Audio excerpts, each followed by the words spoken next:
Right now, the decision from the full city council that's taking up a proposal to add a $40 wheel tax for all vehicles registered in Madison. And he was on leave for months. An area police chief now facing sexual assault and theft charges. An update on the case, a closer look at his past. From the Channel3000.com Alert Center, this is News 3 Now at 10. First, and right now, breaking news from our Channel 3000 Alert Center. Police are still on the scene of a reported shooting in Sun Prairie. Dane County Dispatch says that call was first reported about 7:20. It was at the Arlington Apartments that's on Schiller Road. First called in as a weapons violation. No confirmation just yet if anyone was injured or any arrests. Be sure to stay with News 3 Now and Channel3000.com for any further updates. Next tonight, vehicle owners in Madison can expect to pay that additional $40 registration fee starting early next year. Just tonight, Madison's Common Council voted to approve the controversial wheel tax that will help fund the city's future bus rapid transit system. Madeline O'Neill was at the special meeting and joins us with more. Well, it was a close one tonight with 11 yeses and 8 noes. The final decision comes after rejected amendments that would have lowered the $40 fee to either $35 or $20 and added a sunset clause in 2026. Even those who were in favor of the added vehicle registration fee say it's a tough decision to have to make. I do not want to have to do a vehicle registration fee. It's not my first choice, not by a long shot. A wheel tax isn't the first choice of some alders and city residents either, who worry it disproportionately impacts those who are low income. I have to consider there are many people who are struggling behind closed doors, and this tax will definitely cause folks to fall through the cracks. The wheel tax, it's the same as for a McMansion as it is for a working class home. I'd like to focus on the regressive nature of this tax. Others say while it's not the best choice, it's the only choice. We're not just using this money to improve service for our wealthy residents. This money is going to improve service on our south side and expand the times that Metro runs. That is being done specifically to target to improve service for low-income residents. About $1.4 million of the nearly $8 million that will be collected annually from the new fee will go toward a future bus rapid transit system. The city's transportation director says that dedicated funding source makes future grants more likely. While alders are largely in support of the project itself, a few didn't want to put it on the backs of city residents. I will not support a $40 regressive tax because my neighborhood and also my district will suffer a lot through this. With state laws limiting other ways of obtaining revenue, Mayor Sachi Rhodes Conway says this is the only thing to keep her plan driving forward. It's very important to me that we collectively be able to say to our constituents that yes, we are asking you to pay more, but we are delivering additional services. Now, money from the wheel tax can also go to replace general fund revenues that would otherwise be used for transportation-related items that can free up unrestricted funds for other purposes. The city needs to give the state 90 days notice before enacting this tax. That means we could see it as early as February. Maddie, thank you. Thanks, Maddie. All right, so we got our first dose of snowfall now in the books. Some of it melted off in the sun today. Gary looks ahead to Halloween in his first alert forecast. Gary? Just as quickly, we may be adding to it with a couple of inches of snow from Wednesday night into Thursday across much of southern Wisconsin. Looks like a pretty broad swath of about 1 to 3 inches of snow. There could be some localized 4-inch amounts, especially farther south and east of Madison. Farther north and west you go, the lesser the amounts will be. So we have an alert day in the forecast for Halloween Thursday for 1 to 3 inches of snow. Maybe a little rain mixed in the afternoon, but that means a wet and cold day for the trick-or-treaters. Temperatures right now have already dipped into the upper 20s thanks to the snow that's still on the ground, and by tomorrow morning we'll be in the middle 20s. Look for skies to turn cloudy tomorrow, and there will be a chance for a rain or snow shower in the afternoon with a high of 38. Later on, I'll take a look at when we can expect the rain and snow to arrive later tomorrow into Halloween. The Dane County Medical Examiner's Office has identified the man killed in an officer-involved shooting over the weekend on Raymond Road. He is 64-year-old Dean Thomas. Police say on Saturday night, Thomas was firing at officers who then returned fire. Thomas later died in the hospital. The Division of Criminal Investigation is still looking into the incident. The future of the Richland Center Police Department is still in question tonight. Today, after 4 months on paid leave, charges of sexual assault and theft were brought against the chief there. Amy Reed has been following this since the beginning, and she's here with where it all goes from here. Amy? Chief Lucas Clements is accused of inappropriately touching a bartender while she was working and then stealing her tips. Of course, there's a whole court process to go here, but as for Clements' future with the department, that's for the City Police Commission to decide. It's very unfortunate that somebody slipped out of the respectful position and had this incident occur. Mayor Mike Kaufman has nothing but nice things to say about the police in Richland Center. Reading the criminal complaint today and learning what his chief of police is accused of was surprising. I don't respect the action, but as far as the person and the job that he did as a police officer, he did a commemorable job. The action is alleged in charges filed today. 3 counts of 4th-degree sexual assault when Clements went to the bar, and the victim says he touched her breasts and tried to pull her belt off while she was working. Also alleged is 1 count of theft when she says her tips went missing as he left. The Department of Justice took over the next day and got security footage from the bar. A few days later, the Police Commission put Clements on paid leave, where he's stayed, earning about $27,000 before taxes to date. Now the commission has to decide what action to take. In a statement to us saying the city is conferring with Chief Clements and City Legal Counsel to discuss Chief Clements' status. Kaufman told us he's waiting to hear from Clements to know what he wants to do and if he wants to keep his job. I would probably say, with the public opinion that we have in the community, I would say I would probably recommend to him that it probably would not fit well in the community. Now, before Clements was chief back in 2013, he was cited on 4 counts after officers said they found a vehicle that belonged to Clements on a guardrail and said the driver had been at a local bar. Court records show he made a deal with the prosecutor to plead guilty to these charges and then they'd be dismissed.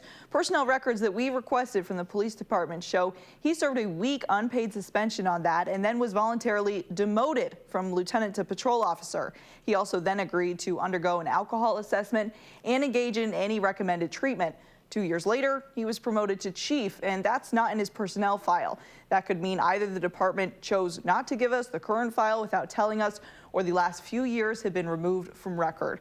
The Police Commission is expected to discuss this more at its regular meeting this coming Monday. 2 Madison men have been arrested as a result of a drug trafficking investigation. One of those men, a Madison firefighter. SWAT and the Dane County Drug Task Force arrested 56-year-old Gerald Moran and 41-year-old Andre Hansbrough on Packers Avenue last week. Fire department says Hansbrough was placed on unpaid administrative leave back in February and has remained on leave since that time, but would not specify why. A spokesperson for the Madison Fire Department said Hansbrough was hired as a firefighter and EMT back in 2014. He most recently worked at Station 10, that's on the north side on Troy Drive. And in Platteville, an officer there has resigned after being arrested for OWI. According to a release sent out today, 28-year-old Devin Mallett had been with the Platteville Police Department since 2015. Last Wednesday, officers say he was spotted driving in the wrong direction on Highway 151. He resigned on Friday and is now facing first offense drunk driving. UW-Madison police are adding a new liaison officer to cover the Langdon Street area and surrounding communities. They said they've been working on getting this position going for a while. The position was cut from the Madison Police Department due to a budget shortfall. UW's police chief said they had to act quickly to make sure students in that area could still feel safe and have a seamless transition from one officer to another. High winds will continue to be a headache overnight for California officials as they work to fight the wildfires burning in that state. It's really a tale of 2 regions, northern and southern California, the Kincaid fire in wine country and the Getty fire down in the heavily populated Los Angeles County, both unpredictable, forcing people to flee. 2 firefighters have been injured fighting those fires, but so far there have been no reports of any civilian deaths or injuries. And NASA today putting out this photo. Check it out. This is the Kincaid fire up in the northern part of California. The smoke very visible from the International Space Station. A small plane crashed into a home in Colonia, New Jersey this morning, setting 3 buildings on fire. The FAA said the plane crashed into the home around 11 a.m., which started on fire and quickly spread to 2 neighboring homes. Nearly 200 firefighters from 9 different firehouses helped put it out. Only the pilot was on board, who died in the crash.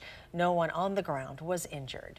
Energizer says moving battery production from its Vermont plant to Wisconsin will happen in phases. It is expected to be completed at the beginning of 2021.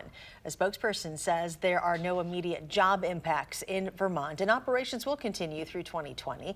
There are about 90 employees who work there. Officials say they want to move production to its existing plant in Portage to increase efficiency. Disability rights groups, Wisconsin tribes, and state officials are raising significant concerns about a series of 8 adoption-related bills being discussed at the Capitol. The bills make it easier to terminate parental rights, creating new grounds to do so if a baby is born addicted to drugs or alcohol, or if a parent is incarcerated. But at a public hearing today, the state's Department of Children and Families questioned whether taking away birth parents' rights sooner means taking a child away from the place where they belong. Our goal is to keep kids safe in their home. That removal of a child is not the first act, but the last resort in order to maintain a child's safety. I would say that we are still listening to people that have concerns about the bills and inviting those people to make their recommendations and help us make this legislation better. Department of Children and Families opposes 7 of the 8 bills. The only proposal it supports aims to ease financial burdens on families in certain types of adoptions. The Obama Foundation today released new renderings and a model of the refined design for the Obama Presidential Center. It will occupy more than 19 acres within Jackson Park in Chicago. The center's architectural footprint occupies just over 2 acres, with structures integrated into and with the surrounding parkscape. Still to come, how the university is responding tonight following a big announcement from the NCAA allowing student athletes to cash in on their fame. But first, a big change is likely coming to one of Wisconsin's biggest and most popular ski areas. That story next on News 3 Now at 10.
A Michigan produce company is recalling 2,300 cases of apples that could be contaminated with listeria. That fruit went to 8 states, including here in Wisconsin. North Bay Produce says the apples were packed in both branded and unbranded bags. The varieties include Red Delicious, Macintosh, Fuji, Honey Crisp, Jonathan, Jonna Mac. So far, there have been no reports of anyone falling ill from those apples. At the Middleton Airport, construction on a new solar farm is officially underway. Madison Gas and Electric held a groundbreaking celebration at Morey Field, the solar array today. 70% of the 5-megawatt array will serve the city of Middleton through MG&E's shared solar program. The mayor says the solar farm will help the city reach its 100% renewable energy use goal by 2050. 4 unscheduled arrivals and departures of F-35 fighter jets at Truex Field prompted 1 noise complaint this summer. The Chamber of Commerce says the flights happened in July and August, with the lone complaint being filed August 14th. The report also notes Dane County Regional Airport received more than 1,000 complaints from October 2018 to March 2019. More than 80% of those were related to military aircraft. A longtime Janesville barber is set to retire after cutting hair for nearly 60 years. Burr Rote has owned Rote's hairstyling shop since finishing barber school after his time in the Navy. He says while he will miss his customers, he is grateful for the time he's had getting to know them. I don't want to end up where I can't do it anymore, and I've been thankful. My health has been good, and a lot of people can't say that. Rote's final day on the job will be Thursday. Wisconsin DNR wants to scrap a plan to expand Granite Peak, but replace it with something even bigger. They want to expand recreational activities across the entire Rib Mountain State Park, not just the ski hill. The exact details of that expansion are still in the works, but one of those ideas includes putting in mountain bike trails. Right now, the DNR says there is no timeline for when it will be done. Chief Meteorologist Gary Canalte joins us now with a look at our forecast. Well, some snow last night, and we're going to probably add to those totals for tomorrow night and Halloween. Let's start out by taking a look at the snow that fell. You can see generally about a 1 to 3 inch snowfall last night. Some of the heavier amounts are over toward Dodgeville and up toward Baraboo, but some of that has melted during the day. Now, here's what we're expecting for tomorrow night and Thursday. Very similar type of system, maybe a little bit farther to the south and east. If there are some heavier totals in excess of 3 inches, they're more likely to be down toward Janesville, maybe up toward Waukesha, not too close to the Lake Michigan shoreline, because there the warmer Lake Michigan waters will probably keep the temperatures up a bit, and that will prevent the higher totals from being right along the shoreline area. But already winter weather advisories have been issued to the south across parts of northern Illinois and back into northern portions of Missouri and southwestern Iowa, and we may need winter weather advisories here for tomorrow night and Thursday, depending on what the exact track of the storm is. But right now, the Edgewater Skycam downtown Madison showing generally clear skies over town. The almanac for today, though, shows how chilly it was, especially with that snow on the ground. Boy, our temperatures really didn't rise that much. Average high temperature is 53. We only made it up to 41 degrees, and 28 degrees is the overnight low temperature, but take a look at the current conditions. We're at 28 degrees right now. However, with the humidity at 92%, temperatures won't fall much further. Otherwise, some fog will start to form. I think we'll also see some clouds start to move in, and that will prevent temperatures from dropping much below the middle 20s overnight. But the next weather system is already developing out to the west. That's this area of snow moving through parts of Colorado into Nebraska and northwestern Kansas behind another cold front, which is just bringing in a reinforcing shot of cold air. We just can't seem to get out of this pattern now. And even though the upper level winds are from the southwest, the colder air is on the north side of that jet stream, and that continues to funnel down in our direction. While we're in the 20s and 30s here, look at these temperatures out to the west where there's more snow on the ground. Teens, single digits across parts of Colorado. Denver right now at 8 degrees.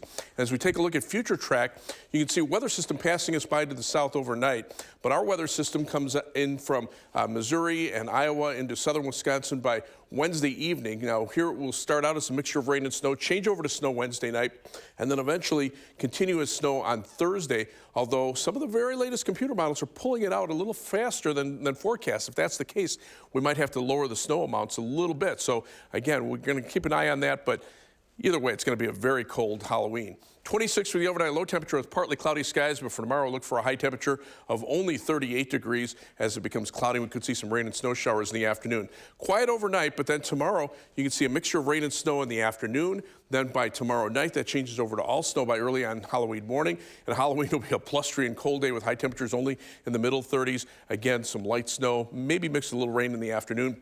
Snowfall amounts of 1 to 3 inches through early Thursday evening. After that, you can see the 7 to 10 day forecast. Temperatures stay on the cold side, highs only in the 30s up through Saturday, maybe around 40 for Sunday and Monday, and then back into the 30s next week with some light snow chances. Well, you know, first we were too warm, now we're too cold. We're just trying to even everything out all at once. There's never much in the transition time, right? No, it just, sometimes it's like From hot to cold. Come on, Goldilocks needs something that's just right. Sorry, out of my league. Thanks, Gary. Sure. Boys volleyball teams get a step closer to the state tournament tonight. We'll have the story coming up. Some highlights from Middleton next in sports.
For the first time, the WIA boys and girls volleyball state tournaments will be played in the same location next month. The boys and girls state finals are the second weekend in November at the Resch Center in Ashwaubenon.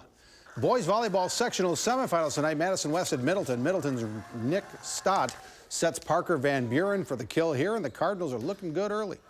A little bit later, Madison West tries to get something started, but Van Buren doing it on the defensive end with a block. Then Middleton Stott finds Scott Burrows for the kill, and Middleton wins in 3 straight. The Cardinals face the winner of our next match, Madison Memorial and Kettle Moraine. Memorial's Drew Collins sets it outside to Ethan Mulhind, who elevates for a lovely kill. Wow. But Kettle Moraine makes it a tough night for the Spartans. Nathan Dishaw with the serve and the ace. Kettle Moraine wins in 3 straight, so it's Middleton and Kettle Moraine Saturday in Sun Prairie. The winner goes to state next week. The NCAA says it will modify its rule to allow college athletes to profit from their names, images, and likenesses. Now they have to figure out just how to modify it. The NCAA's board of directors says it's time to change in a manner consistent with the collegiate model.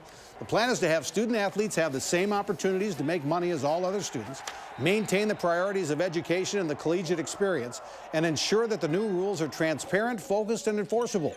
The board wants the new rules in place by January of 2021.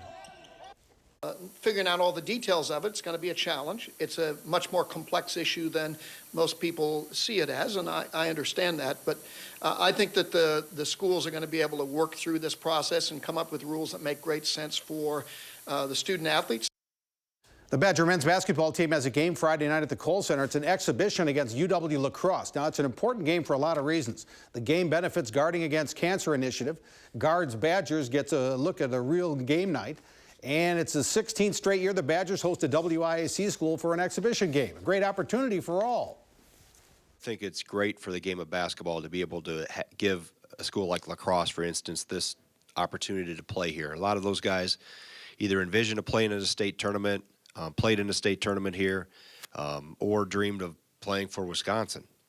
To be able to play a state school is important. It's against an outside competition, a team that is preparing for a season that'll be running actual offense and have a plan for what they're trying to do. So it serves many purposes. The Packers did not make a move at the NFL trading deadline, so they figure getting Devontae Adams and Jay Sternberger back from injury will help soon. The Packers return to practice tomorrow as they get ready to play at the Los Angeles Chargers Sunday on News 3 Now. It appears the Brewers are going to go back to the good old MB ball and glove logo they had in the 80s. This is more of a navy blue and some subtle differences from that, but the new logo was spotted on the Topps baseball card site in a preview of their 2020 card collection. Ed, we'll be right back.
Chief Meteorologist Gary Canalti giving us that forecast. You know, it seems like every year it's been relatively chilly on Halloween for those trick-or-treaters. Well, it's right at that time of the year where the temperatures really start to drop off, and especially if you get a little snow on the ground. So we've got the snow on the ground to begin with, and then the next batch. It's going to get messy on Thursday, too. Well, you know, some of the latest computer model forecasts are actually backing off a little bit on the snow, so we'll have to see if we need to change the forecast there. But right now we're at 28 degrees.